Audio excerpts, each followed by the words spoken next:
Hi guys! Welcome sa aking vlog. Ngayon i-share ko naman sa inyo kung paano kayo makapag-register online sa inyong mga SIM card kung kayo ay smart at token text subscriber. Pero bago yan guys, kung kayo ay bago sa aking vlog, please consider to subscribe para updated kayo lagi sa mga informative na mga videos ko. So ngayon guys, nandito na tayo sa mismong smart registration website. So ngayon, ilagay ko lang yung link nitong website sa description ng video ko or sa comment section para diretsyon nyo na i-click yung link para ma-redirect kayo dito sa mismong smart registration website. So ngayon, dito scroll nyo lang ito pababa. Yan, then makikita nyo dito guys yung start your registration here. Dito lagay nyo na yung cellphone number ninyo. Start na ng 9. So lagay ko yung cellphone number ko. Ayan, then dito guys, dahil hindi pa masend yung OTP, kailangan nyo itong i-click yung box. Click nyo yung box. Ayan, then pagka-click nyo ng box, may check na. Then naka-color green na yung send OTP. Click nyo yung send OTP.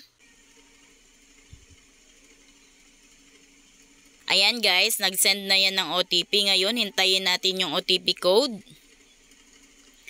Ayan, nag-send na ng OTP code 869631. 869.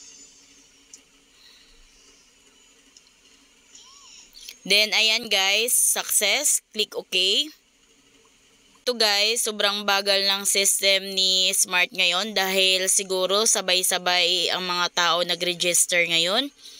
Kung kayo ay nagpa-register, habaan nyo yung pasensya nyo dito sa pagpa-register dahil medyo mabagal talaga yung loading nitong system. So, nandito na tayo sa type of registration.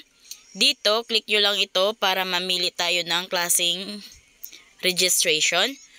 Ayan, so dito guys, pag once naman kakabili nyo pa lang niyang SIM na yan, so deactivated pa yan, so ito yung pipiliin ninyo. But then, kung yan is existing or old na, ginagamit nyo na ng matagal, or ginagamit nyo na ngayon, ayan, so ang piliin nyo is itong I'm registering my old SIM. And then, para naman sa mga minor na may mga bagong biling SIM card para sa kanila. So, pag i-register nyo yan, is ito yung pipiliin ninyo. And then, para naman sa mga ginagamit na ng mga minor dati pa, so ito yung pipiliin ninyo. Dahil pag once na minor, yung mag-register online is hindi pwede. So, under parents or guardians yung mag-register online. Ngayon, dahil ang i-register ko ngayon is yung old SIM ko. So, ito yung pipiliin ko. Ayan, then scroll natin pababa. Dandahan lang dahil mabagal yung system. Ngayon, dito sa nationality. So, kung kayo ay foreigner, kung anong lahi ninyo, so piliin nyo na lang dito sa may binilugan ko. Yan, click nyo yan and then mamili kayo dyan ng mapagpipilian na applicable sa inyo. Then next is ID card. So mamili tayo ng mga ID na meron tayo. So click natin dito. Ayan, so ito yung mga acceptable IDs na tinatanggap ni Smart. So kung wala dito yung IDs ninyo, so of course hindi yan pwede. So kung kayo ay wala pang ID, pwede kayong kumuha ng NBI. So, merong NBI dito. Ayan, so acceptable IDs yan. At saka meron ding police clearance dito. Ayan. So, yan, pwede nyo na yan makuha agad pag mag-process kayo ngayon para makapag-register na kayo sa inyong SIM card ngayon. So, dito dahil ang meron ako is driver's license. So, yan yung pipiliin ko. Click ko lang yan. And then, scroll ulit natin pababa. Ayan, nalagay na natin yung driver's license. Ngayon naman, ID card verification. So, picture tayo dito ng ID natin.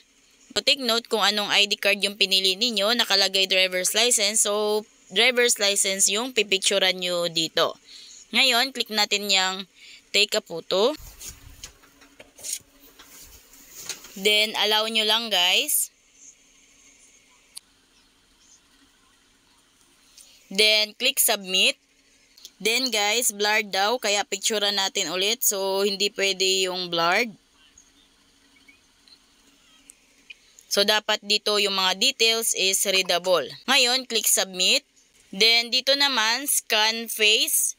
Click nyo itong scan face guys, para ma-scan yung mukha ninyo.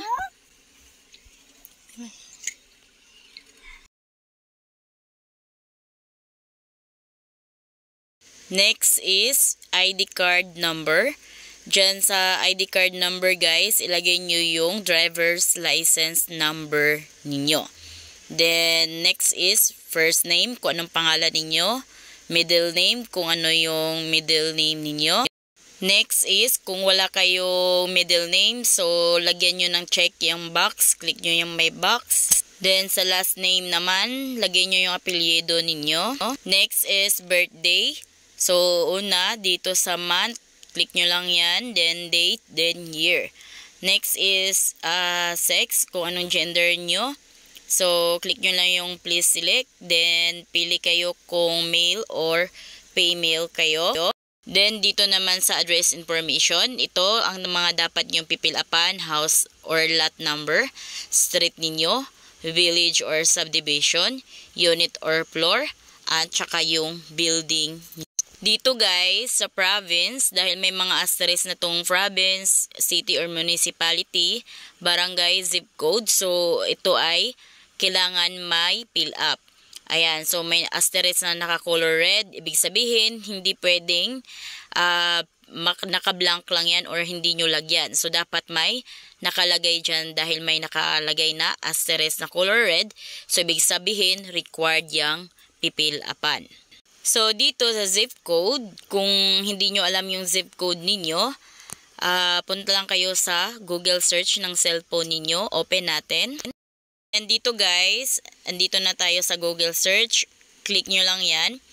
Then, sa search, click nyo yan. Search nyo lang yung, halimbawa, taga Taytay Rizal kayo. So, search nyo Taytay Rizal, zip code. Ayan, then makikita nyo na agad yung number dito or zip code. Yan na yung zip code ng Taytay Rizal. So, balik na tayo doon. Next is alternate contact number. So, lagay nyo lang yung isa pang contact number nyo dyan. Then, kung wala naman kayong landline, so, contact number nyo na lang yung ilagay nyo dyan. Then, next is your email address. Lagay nyo yung updated na email address ninyo dyan. After nyo malagay yung email address ninyo, click nyo na yung next. Dito naman sa summary, so double check nyo yung information kung tama. Then sa may mga box, dalawang box na yan, click nyo lang yung box. Then pag may check na, ayan, so pag may check na, click nyo na yung next. Ayan guys, you have successfully registered your SIM. So, successful na yung pagpa-register natin. And then, makakatanggap tayo ng text galing kay Smart. And then, may control number doon. This will serve as our certificate of registration.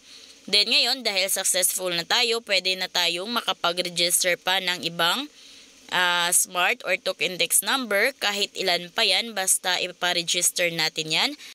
So, ganun lang guys kung paano kayo makapag-registered online sa inyong Smart or token text SIM card. So, kung kayo bago sa aking vlog, please consider to subscribe para updated kayo lagi sa mga informative na mga videos ko. Thank you for watching!